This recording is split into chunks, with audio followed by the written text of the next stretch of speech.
দর্শক, বেগম খালেদা জিয়ার শারীরিক অবস্থা নিয়ে আমাদের জানাতে রাজধানী এভারকেয়ার হাসপাতালের সামনে থেকে যুক্ত হচ্ছেন সহকর্মী হাসিব পান্থ। হাসিব, বেগম খালেদা জিয়ার শারীরিক অবস্থা নিয়ে কোনো আশাব্যঞ্জক তথ্য পেয়েছেন কিনা জানাবেন।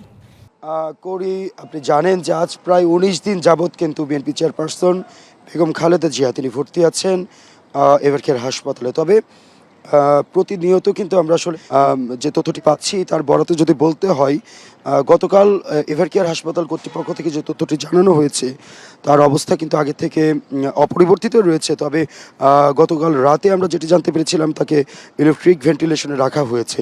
তবে সব মিলে যদি বলতে হয় যে এখনও কিন্তু নানা ধরনের অপতথ্য কিংবা গুজব বিভিন্ন জায়গায় ছড়াচ্ছে, যেটি থেকে বিরত থাকতে বলা হচ্ছে বিএনপি দল থেকে। এবং যেহেতু বিএনপি চেয়ারপারসন বেগম খালেদা জিয়া তিনি দীর্ঘদিন যাবৎ কিডনি, লিভার, আর্থ্রাইটিস থেকে শুরু করে ইনফেকশন জনিত নানা সমস্যায় জটিল জটিল সমস্যায় তিনি আক্রান্ত ছিলেন, সেহেতু তার চিকিৎসার ক্ষেত্রে দেশি বিদেশি যারা বিশেষজ্ঞ রয়েছেন তারাও কিন্তু আসলে চেষ্টা করে যাচ্ছেন।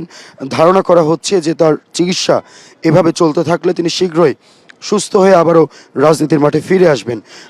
এছাড়াও আমি যদি একটু উল্লেখ করি যে গেল ২৩ তারিখে তাকে ভর্তি করা হয় রাজধানীর এভারকেয়ার হাসপাতালে।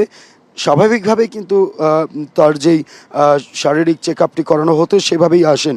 তবে ফুসফুসের বেশ সমস্যাটি জটিল হওয়ার কারণে নতুন এবং ফিরে আসা গ্রাহকদের জন্য নগদে চলছে ক্যাশব্যাক সহ প্রতিদিন হাজারো উপহার জেতার সুযোগ। হবে আশা আর ফেরা, সারপ্রাইজ সেরা। এবং শ্বাস প্রশ্বাসের সমস্যার কারণে কিন্তু তাকে ভর্তি করা হয় এবং ২৭ তারিখে তাকে নিবিড় পর্যবেক্ষণে রাখা হয়েছিল। এরই ধারাবাহিকতায় কিন্তু গেল ১৯ দিন যাবৎ বিশেষ করে যুক্তরাজ্য থেকে, চীন থেকে বিশেষজ্ঞ দল বাংলাদেশে এসে তার চিকিৎসা চলমান রয়েছে। এছাড়াও তার পুত্রবধূ ডক্টর জোবায়দুর রহমান তিনিও কিন্তু তার চিকিৎসাতে এবং মেডিকেল বোর্ডে যুক্ত আছেন। তবে আজ শুক্রবার নাগাদ যদি নতুন কোনো তথ্য পাই আমরা সেটি করি আপনার মাধ্যমে জানিয়ে দিব।